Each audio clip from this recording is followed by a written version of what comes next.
You know that moment when your whole world shifts and you realize everything you believed was a lie? Mine happened at exactly 4:07 p.m. on a Tuesday, sitting in our conference room watching my boss hand my promotion to her son. Let me back up. My name's Derek Sullivan, I'm 51, and I've been busting my ass at Meridian Logistics for 26 years. Started here right out of college when the company was half its current size. I've seen this place through 3 recessions, countless system upgrades, and more supply chain disasters than I care to count. If you cut me open, you'd probably find shipping manifests instead of blood. But that Tuesday afternoon, sitting in that conference room with the burnt coffee smell and flickering fluorescent lights, everything I thought I knew about loyalty and hard work came crashing down. After careful consideration, Diane Fletcher announced from behind the podium, her voice carrying that fake warmth she reserved for company meetings, "We're thrilled to promote Tyler Fletcher to head of regional operations." The applause was immediate and awkward. You know the kind. People clapping because they're supposed to, not because they understand what just happened. I clapped too, because what else do you do when your boss announces she's giving your job to her 28-year-old son who's been here 3 months? 3 months. I'd been training new hires longer than this kid had been employed. Tyler stood up, grinning like he'd just won the lottery. Maybe he had. His tie was crooked, his shirt wrinkled, but he looked confident in that way that only comes from never having to earn anything. I watched him stumble through some prepared remarks about exciting challenges ahead and building on our success. Those were my words. I'd written similar speeches for Diane dozens of times over the years. See, here's what people don't understand about corporate life. It's not just about doing your job.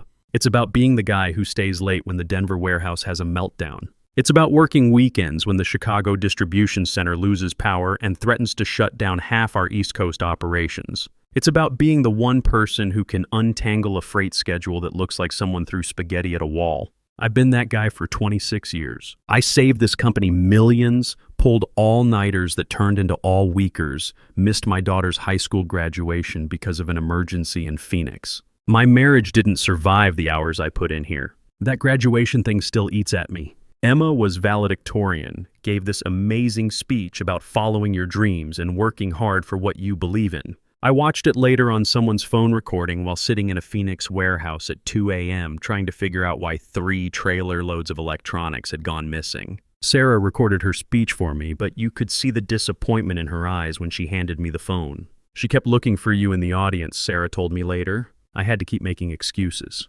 That was the beginning of the end for us. Not that one incident, but the pattern it represented. Sarah left me 5 years ago, said she felt like a widow with a living husband. Can't say I blamed her. The thing about divorce when you're 46 is that suddenly you're paying alimony, child support, and trying to maintain 2 households on a senior manager's salary. Sarah got the house in Westfield, the good school district for Emma's senior year. I got a 1-bedroom apartment 20 minutes away and visitation every other weekend. Not complaining. I made my choices. But it meant I couldn't afford to job hop like younger guys. I was stuck, which meant I had to believe that loyalty mattered, that the company would take care of me if I took care of it. I remember the conversation when Sarah finally had enough. We were sitting in our kitchen, my former kitchen, after I'd missed another family dinner because of some crisis in Atlanta. She looked tired, the kind of tired that sleep doesn't fix. "Derek, I need you to choose," she said quietly, "this family or that job, because you can't keep doing both." "It's not that simple," I told her. "We have a mortgage, Emma's college fund, your car payment. We'll figure it out," she interrupted. "Other families do. But I can't keep pretending we're married when you're never here. Emma can't keep pretending she has a father who shows up." I thought she was being dramatic. Thought she'd cool off, realize how good we had it compared to other families struggling to make ends meet. I was bringing home 6 figures. We had health insurance, a retirement plan. What more did she want? Turns out she wanted a husband who came home for dinner. Novel concept, but here's the thing, I couldn't just dial it back. At Meridian, you're either all in or you're out. The guys who tried to work normal hours got passed over, marginalized, eventually pushed out. I'd seen it happen. I told myself I was playing the long game, that the sacrifices would pay off when I got promoted to regional operations. When I could set my own schedule, delegate more, maybe even take a real vacation. Sarah filed for divorce 6 months later. Emma was 18 by then, off to college on the academic scholarship I'd helped fund with all those missed dinners and weekend emergencies. She chose a school in California, about as far from both of us as she could get. "I need some space to figure out who I am when I'm not trying to get my dad's attention," she told me during one of our awkward phone calls. That one hurt more than the divorce papers. So, yeah, I needed this promotion. Not just for the money, though the extra $30,000 would have helped with the alimony payments. I needed it because it would prove that all those sacrifices meant something, that I hadn't destroyed my family for nothing. Sitting in that conference room, watching Tyler Fletcher accept congratulations for a job he hadn't earned, I felt something inside me break. Not snap, that's too dramatic. More like a slow crack, the kind you get in windshield that spreads a little more each day until the whole thing shatters. After the meeting, people avoided eye contact. A few offered those awkward half smiles you give someone at a funeral. Bill Henderson from accounting stopped by my cubicle later. "That's some bullshit, Derek," Bill said quietly, glancing around to make sure no one was listening. "Everyone knows you should have gotten that job." I appreciated the sentiment, but Bill was wrong about one thing. Not everyone knew. Diane knew exactly what she was doing. My phone rang around 6 p.m. Most of the office had cleared out, but I was still sitting there staring at my computer screen, trying to make sense of what had just happened. "Derek, could you come to my office, please?" Diane's voice was different now, less fake warm, more businesslike. The mask was off. I found her behind her massive oak desk, the one that screamed, "I'm important to anyone who walked in." She gestured to the chair across from her without looking up from whatever she was reading. "So," she said finally, "how are you feeling about today's announcement?" It was a test. I could hear it in her voice. She wanted to see if I'd fall in line like always, smile and nod and say whatever's best for the company. "Surprised," I said. She looked up then, studying my face. "Derek, you've been an incredible asset to this company. Your experience is invaluable. But leadership requires a different skill set. Tyler brings fresh perspectives, new energy. He's got an MBA from Northwestern." I almost laughed. An MBA, like that piece of paper, meant more than the time I talked us out of a lawsuit in Denver by personally driving there and negotiating with a client who was ready to sue us for $500,000. Or when I restructured our entire Midwest distribution network and increased efficiency by 30%. But sure, an MBA from Northwestern. Plus, she continued, Tyler has the vision to take this company forward. Sometimes you need someone who can see the bigger picture. The bigger picture. Right, the bigger picture was that Tyler was her son, and she wanted to build a little dynasty. I got it. I just wish she'd been honest about it instead of insulting my intelligence. "I understand," I said. She relaxed a little. "Good. I knew you'd be professional about this. You're a team player, Derek. Always have been. A team player. 26 years reduced to a participation trophy." That night I went home to my empty apartment and did something I hadn't done in years. I opened a beer and really thought about my life, about the choices I'd made, the sacrifices, the nights I'd stayed late while Tyler was probably out at college parties or backpacking through Europe on Daddy's money. I thought about the USB drive in my home office desk drawer, the one I'd been adding to for the past 3 years. See, it started by accident.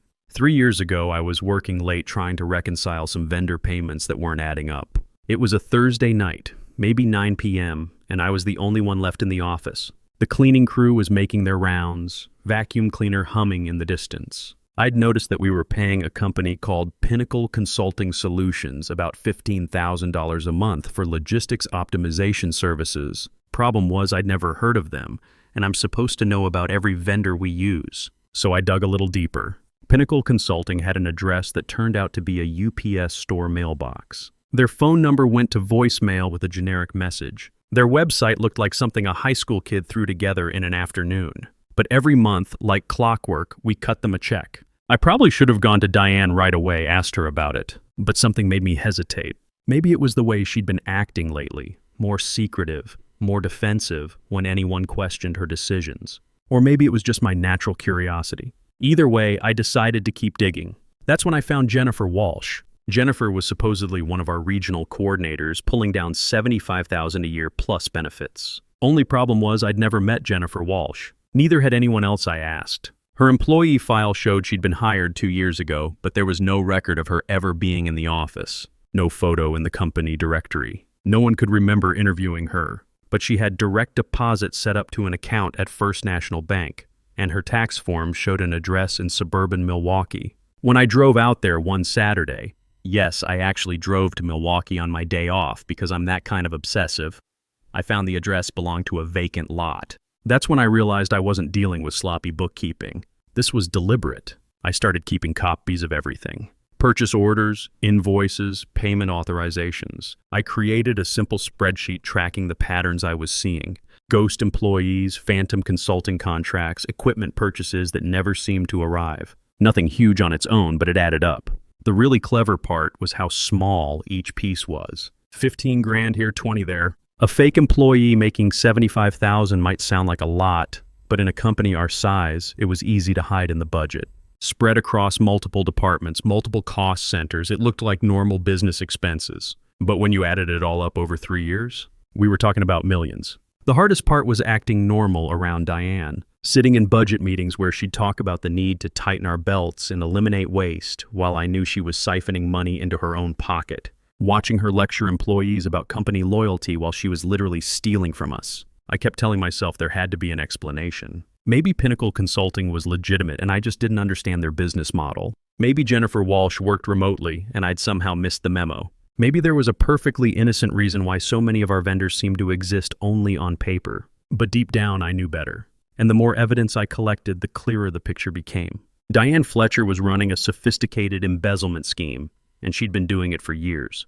The question was, what was I going to do about it? For 2 years, the answer was nothing. I kept collecting evidence, but I didn't act on it. I told myself I was being careful, thorough, making sure I had all the facts before I did something that could destroy someone's career. Really, I was just scared. Scared of being wrong, scared of retaliation, scared of being labeled a troublemaker. Most of all, scared of losing the job that had already cost me everything else in my life. But sitting in my apartment that night, drinking my beer and thinking about Tyler's smug face, I realized something important. What exactly did I have left to lose? I pulled out my laptop and started typing. Not an angry email, not a resignation letter, just a simple message to the board of directors, the compliance department, and a few business journalists whose email addresses I'd saved over the years. I attached the files I'd been collecting and hit send at 11:47 p.m. Then I went to bed and slept better than I had in months. The next morning I got to the office early. I'd always been an early bird.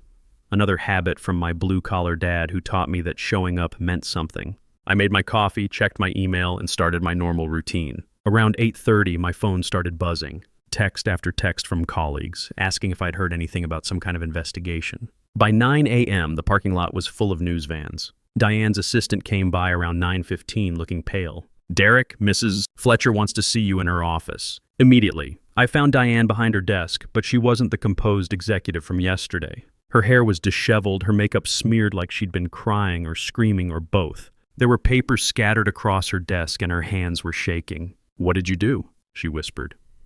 "I'm not sure what you mean," I said. She slammed her hand on the desk. "Don't play dumb with me, Derek." The board called an emergency meeting. There are federal investigators in the building. Someone leaked financial documents. I sat down across from her, feeling calmer than I had in years. "Sounds serious." "This is insane," she said, her voice rising. "You're destroying this company, destroying people's jobs. Is this about Tyler? Is this some petty revenge because you didn't get promoted?" Petty revenge. Interesting way to describe exposing fraud. "Diane," I said quietly, "I've given 26 years to this company. I've worked nights, weekends, holidays. I've missed birthdays, anniversaries, my daughter's graduation. I did it because I believed in this place, because I thought my work mattered." She stared at me, and for a moment I saw something like fear in her eyes.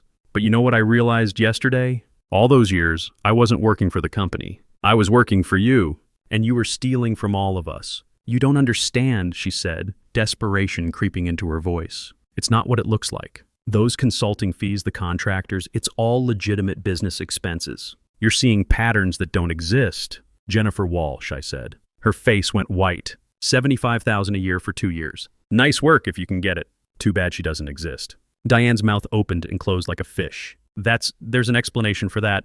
Remote workers, independent contractors. The paperwork gets complicated. Pinnacle Consulting Solutions. 15 grand a month for logistics optimization. I called them yesterday. The number's disconnected. Their website's been taken down. Their business address is a UPS store in Buffalo. I pulled out a manila folder and set it on her desk. 3 years of documentation. Bank records, vendor contracts, employee files. "Want to explain how you optimized our payroll by hiring people who don't exist?" She didn't answer, just stared at the folder like it was a bomb. The rest of the day was chaos. Federal investigators interviewed employees. Reporters called my phone every 10 minutes. The board went into emergency session. By 3 p.m., Diane and Tyler were both escorted out of the building in handcuffs. I cleaned out my office that afternoon. 26 years of my life fit into 2 cardboard boxes and a gym bag. My nameplate, some coffee mugs, a few awards I'd never bothered to take home. It felt strange, like dismantling a shrine to a religion I no longer believed in. A few colleagues stopped by. Most didn't know what to say, which was fine. A couple thanked me quietly. One guy, Bill from accounting, shook my hand and said, "About time someone had the balls to do something."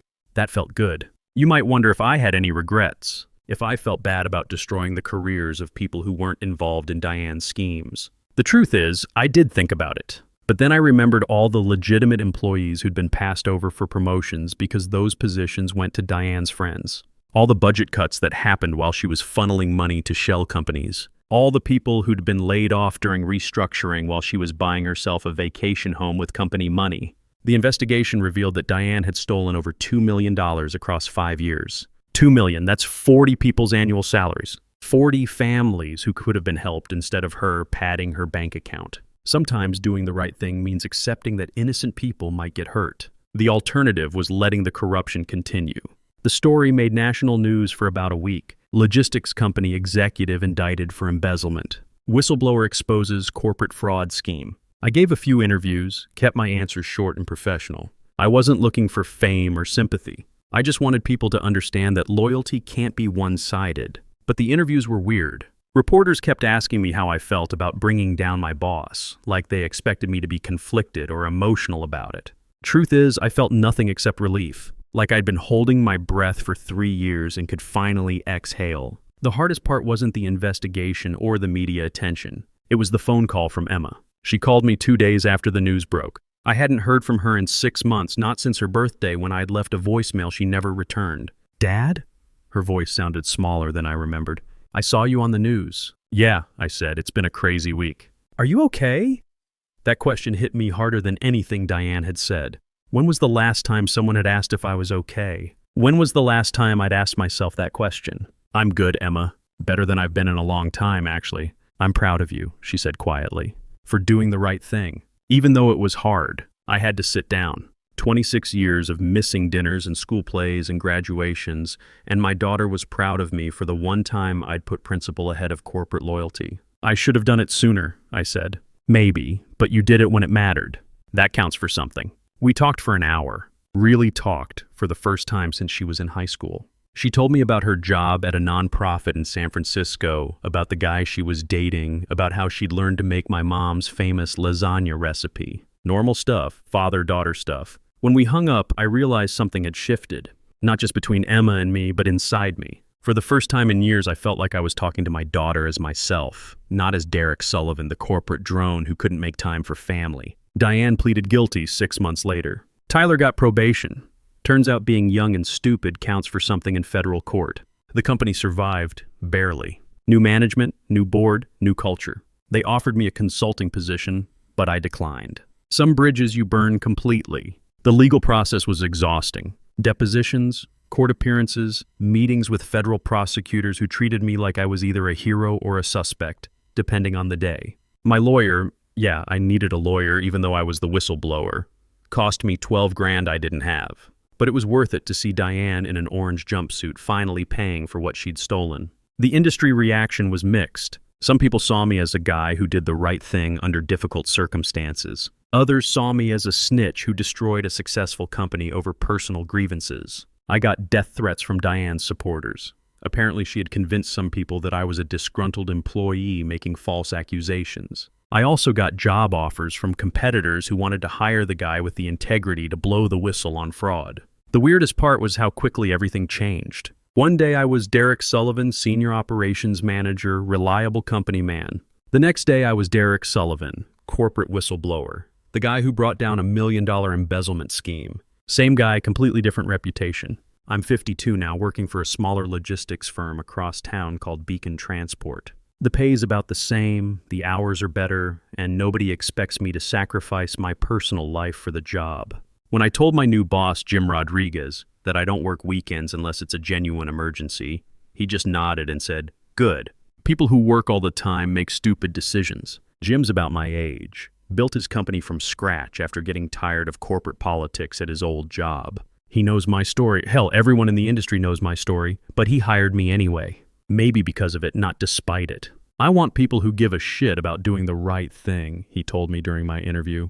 You proved you're that kind of person. The work is similar to what I did at Meridian, but the culture is completely different. We close at 6. We don't check email on weekends. When someone has a family emergency, we cover for them without making them feel guilty about it. Revolutionary concepts, apparently. I've started dating again, met a nice woman named Carol who teaches 4th grade at the elementary school near my apartment. She's divorced too, has 2 teenage kids who are polite enough when I'm around. Carol actually appreciates that I'm home for dinner most nights, that I remember to ask about her day, that I don't spend our dates checking my phone for work emergencies. You're very present, she told me after we'd been seeing each other for a few months. Most guys our age are still fighting battles from jobs they left years ago. I didn't tell her that I was fighting a battle too, just a different one. The battle to figure out who Derek Sullivan was when he wasn't defined by corporate loyalty and 60-hour work weeks. Emma and I talk every Sunday now. Real conversations, not the stilted check-ins we used to have. She's thinking about grad school, maybe law school. Says she wants to do something that matters, something that helps people. I like to think my example had something to do with that decision, but she's always been the kind of person who wants to make a difference. She visited me last month, her first trip back east since college. We had dinner at my apartment. I actually cooked, something I hadn't done in years, and talked about everything except work. She told me about her life in San Francisco, her job helping homeless families find housing, her boyfriend who's apparently a decent guy, though I haven't met him yet. You seem different, Dad, she said as we were cleaning up. Happier, less stressed all the time. I feel different, I admitted. Lighter, somehow. Good, I was worried about you for a long time. Even before the divorce, you always seemed like you were carrying the weight of the world. She was right, I had been. The weight of supporting a family, maintaining a career, keeping a struggling company afloat through crisis after crisis. I'd confused being indispensable with being valued, confused corporate loyalty with personal integrity. People sometimes ask me if I'd do it again, knowing what I know now. The stress, the legal bills, the death threats from Diane's supporters, the way some people in the industry still look at me like I'm a snitch. The answer is yes, absolutely. Because here's what I learned after 26 years in corporate America. Your integrity is the only thing that's truly yours. You can give your time, your energy, your health to a company, but at the end of the day, they can take all of that away. They can fire you, restructure you out of existence, or just decide you're not part of their vision anymore. But they can't take your integrity unless you let them. I let Diane take a lot from me over the years. My evenings, my weekends, my marriage, my relationship with my daughter. I convinced myself it was worth it because I was building something, contributing to something bigger than myself. But the biggest thing I built was a case against the person who was robbing us all blind. Looking back, I think that might be the most important work I ever did. Not the late nights fixing supply chain disasters, not the emergency trips to angry clients, not the systems I built or the crises I resolved. The most important thing I ever did for Meridian Logistics was making sure it got honest leadership, even if it took 26 years to figure out how to do it. These days, I get to work at 8:30 instead of 7 a.m. I take my lunch breaks. I leave at 5:30 p.m. and don't check email until the next morning. On weekends, I play golf badly and have dinner with Carol and don't think about freight schedules or distribution networks. It's a good life. Not the life I planned, but better than the one I was living. And sometimes, when I'm stuck in traffic or waiting in line at the grocery store, I think about Tyler Fletcher. Wonder what he's doing now. Whether he learned anything from watching his mother get arrested, whether he ever thinks about the promotion that wasn't really his to begin with. Then I remember that it doesn't matter what Tyler learned. What matters is what I learned. I learned that being indispensable isn't the same as being valued. That loyalty without respect is just exploitation. That sometimes the most professional thing you can do is refuse to be professional about corruption. And I learned that the best revenge isn't getting even. It's getting out and making sure the truth comes with you. The funny thing is, I'm not angry anymore. Not at Diane, not at Tyler, not even at the system that let it all happen for so long. Anger is exhausting, and I wasted enough energy on that place already. These days, I save my energy for things that matter. For Carol's smile when I walk through the door at a reasonable hour. For weekend phone calls with Emma. For work that feels like work, not like indentured servitude. For a life that's actually mine. That's worth more than any promotion they could have given me.